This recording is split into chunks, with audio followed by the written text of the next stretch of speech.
Hello વિદ્યાર્થી મિત્રો, આજે આપણે દેવ સત્ય પેપરનું પ્રથમ પ્રશ્નપત્રને સોલ્વ કરીશું. તો તમે આ વિડીયોને કાળજીપૂર્વક સાંભળશો જેથી કરીને તમને પરીક્ષામાં સારા ગુણ મળે.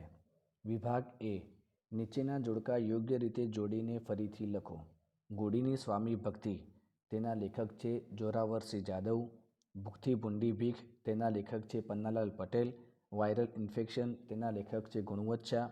ચોપડાની ઇન્દ્રજાલ, તેના લેખક છે ચંદ્રકાંત પંડ્યા.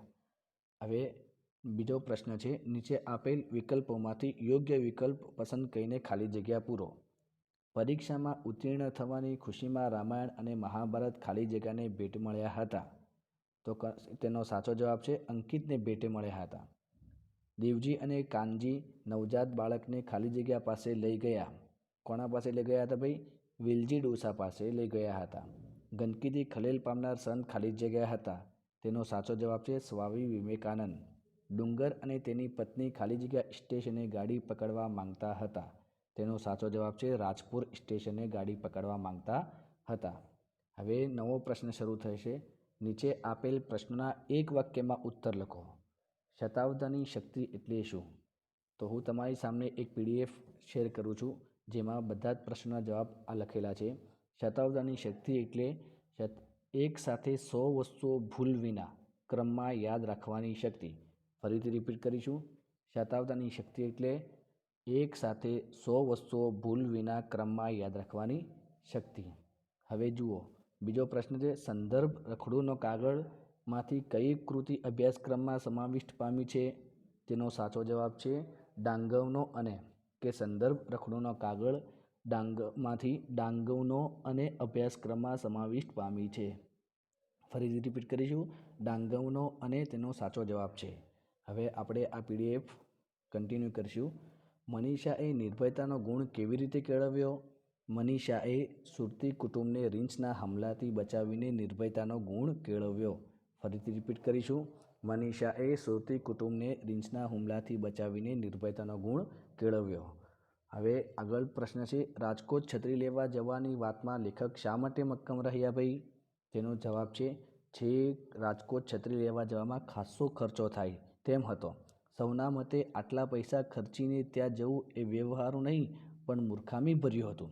તેમ છતાં રાજકોટ છત્રી લેવા જવાની વાતમાં લેખક મક્કમ રહ્યા, કારણ કે તેમના મતે એ પૈસાનો પ્રશ્ન ન હતો. બીજાની છત્રી પરત કરવાની એ સજ્જનની ભાવના અને પ્રામાણિકતાની કદર કરવી જોઈએ એવો તેમનો દૃઢ મત હતો. આ તમે ફરીથી રિપીટ કરી દેજો. આ જવાબ છે. હવે આગળ 2-3 વાક્યોમાં આપણે જવાબ લખવાનો છે. તેનો સવાલ છે, હિમનદીઓ ઓળંગતી વખતે સહયાત્રીઓને કેવી તકલીફો થઈ? તેનો જવાબ છે, હિમાલયની યાત્રા કરવાનું સાહસ ખેડ્યું. અફાટ હિમ સમૂહથી ઢંકાયેલો એક જબરદસ્ત પહાડ ઓળંગવા માટે સૌ પ્રથમ દોરડાની સાંકળ બનાવી. પછી આ દોરડાની સાંકળ સાથે સૌ એકબીજા સાથે સંકળાઈને અનેક હિમનદીઓ ઓળંગીને ઉપર ચડતા ગયા. પણ શ્વાસ લેવામાં મુશ્કેલી પડવા લાગી. મજૂરો પાસે બહુ ભાર ન હોતો છતાં તેમને લોહીની ઉલટીઓ થવા લાગી. હિમ પડવાથી નદીઓ લપસણી થઈ જાય. સૌ થાકીને લોથ થઈ ગયા હતા, તો પણ હિંમત કરીને આગળ વધતા ગયા. હવે આગળ સવાલ છે, 10-12 વાક્યોમાં આપણે જવાબ લખવાનો છે. એનો પહેલો પ્રશ્ન છે, લેખક ચંદ્રકાંત પંડ્યાના મતે ચોપડાની ઇન્દ્રજાલ શીર્ષક યથાયોગ્ય છે તે સમજાવો. તેનો જવાબ છે, મૂળે આ પાઠ બાનો ભીખુ, જે લેખક ચંદ્રકાંત પંડ્યાની આત્મકથા છે, એનું એક પ્રકરણ છે. એ પ્રકરણનું શીર્ષક આપ્યું છે ચોપડાની ઇન્દ્રજાલ. અહીં વાત શાહુકારના ચોપડાની છે. એ ચોપડામાં 17-55નું ગણિત મંડાતું. શાહુકારો ગરીબ અને અજ્ઞાની એવી રાણી પર જ ખેડૂતોનું આર્થિક શારીરિક શોષણ કરતાને ચોપડે ખોટા ગણિતની માયાજાળ ગૂંથતા. રાજા મહારાજા તેમજ અમલદારોથી પણ ચઢી જાય એવી આ ઇન્દ્રજાળ હતી. ગુલામથી પણ બદતર જીવન આ વેતૃકતી પ્રજા જીવી રહી હતી. અહીં ઇન્દ્રજાલ એટલે છળ કપટ દ્વારા શોષણ. લેખક અહીં એમના પિતા શાહુકારના શોષિત એવા જીવલાના હિસાબના ચોપડાની વાત કરે છે. લેખકનું હૃદય જીવલાની દરિદ્રતા જોઈ અનુભવીને દ્રવી જાય છે. એના દેખતા જ આ ઇન્દ્રજાલનો ચોપડો ફાડી નાખે છે. ઇન્દ્રજાલ છળકપટમાંથી પાઠને અંતે જીવલાને મુક્ત કરી દે છે. એ દ્રષ્ટિએ જા તો હવે અમારા લેણમાંથી છૂટો. ઉક્તિ ચોપડાની ઇન્દ્રજાલ પાઠને અંતે મૂકીને લેખકે વાર્તાના અંતને ચરમસીમાએ મૂકી આપ્યો છે ને પાઠનો શીર્ષકને યથાર્થ સાબિત કર્યું છે. બીજો પ્રશ્ન છે, ભૂખથી ભૂંડી ભીખ કૃતિના આધારે રાજુની મનોવ્યથા લખો. કાળજીપૂર્વક વિડીયો સાંભળજો. દુકાળની ભીષણતાથી ગામના સૌ દુઃખી અને પરેશાન હતા, પણ રાજુની મનોવ્યથામાં કરુણા અને લાચારી વિશેષ હતી. એક તરફ સ્વમાની કાળુને સમજાવવાનો તો બીજી તરફ ગમે કે ન ગમે બાળકોના પેટ માટે ભીખ માગવા જવાનું. એણે તો વાસ્તવિકતા સ્વીકારી લીધી હતી, પણ આ પરિસ્થિતિમાં ભીખ માગવામાં શરમ શાની? એ કાળુને સમજાવવું તેને માટે મુશ્કેલ હતું. એ માટે તે કાળુ પાસે કરગરે છે. પોતાને કારણે કાળુ ભૂખે મરી જાય એ એનાથી જીરવાતું નથી. આથી મને તમારે મારી નાખવી છે એમ કહીને કાળુને પોતાની સાથે આવવા મજબૂર કરે છે.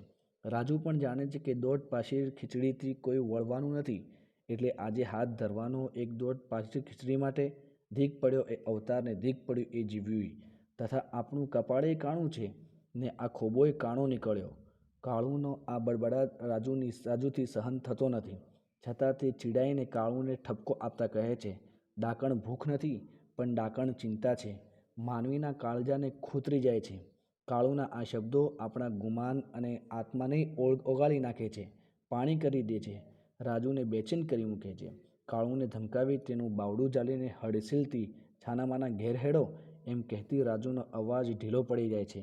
આમ એક તરફ ભૂખની પીડા અને બીજી તરફ આ હાલતમાં કાળુને સાચવવાની ચિંતાથી ઘેરાયેલી રાજુની આ મનોવ્યથા ખરેખર હૃદયને વિંધી નાખે છે.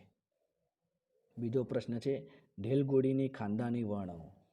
આંબા પટેલ ઢેલઘોડી પર સવાર થઈને મામાને ત્યાંથી ઘેર જવા ઉપડ્યા. ચોમાસાના દિવસો હતા. વરસાદને કારણે શેત્રુંજી નદીમાં ઘોડાપૂર આવ્યું હતું. આંબા પટેલ શેત્રુંજી નદી ઓળંગીને સામે પાર કેમ જવું એની વિમાસણમાં હતા.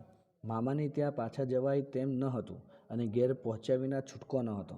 એમ વિચારીને આંબા પટેલે કેડે બાંધીને ઘોડીને એડી મારી અને ઘોડી છલાંગ મારી શેત્રુંજી નદીમાં ખાબકી. પરંતુ નદીમાં પાણીનું વહેણ પુષ્કળ હતું. ઢેલઘોડી તો જેમ તેમ કહીને કાંઠા સુધી પહોંચી ગઈ, પણ ઘોડીને જાણ થઈ કે તેનો માલિક પાણીમાં રહી ગયો છે, એટલે ઘોડી નસકોરા ફૂલાવતી સહેજ પણ રોકાયા વિના પાણીમાં ખાબકીને ધણીને શોધવા નીકળી. તે વખતે આંબા પટેલ પાણીમાં તણાતા હતા. તરવામાં તેમની એક પણ કારી ફાવતી ન હતી. તેમનામાં હિંમત રહી ન હતી. ત્યાં તો સડસડાટ કરતી ઘોડી આંબા પટેલની નજીક પહોંચી. ઘોડીને જોતાં જ આંબા પટેલમાં હિંમત આવી અને સઘળી તાકાત એકઠી કરીને ઘોડીને વળગી ગયા. ચતુર ઘોડીએ પાણીમાં પંથ કાપવા માંડ્યો. પાણીમાં ફંગોળાતી ઘોડી મહામુસીબતે નદીના કાંઠે આવી. આમ જાતવાન ઢેલ ઘોડીએ પોતાના ધણીનો જીવ બચાવ્યો. ઘોડીએ સંકટ સમયે પોતાના ધણીને બચાવીને તેના પ્રત્યેની વફાદારી અને ખાનદાની દર્શાવી છે. વિદ્યાર્થી મિત્રો, આજે આપણે વિભાગ એ પૂર્ણ કરી રહ્યા છીએ અને હવે આપણે કાલે વિભાગ 2નું આપણે સોલ્વ કરીશું.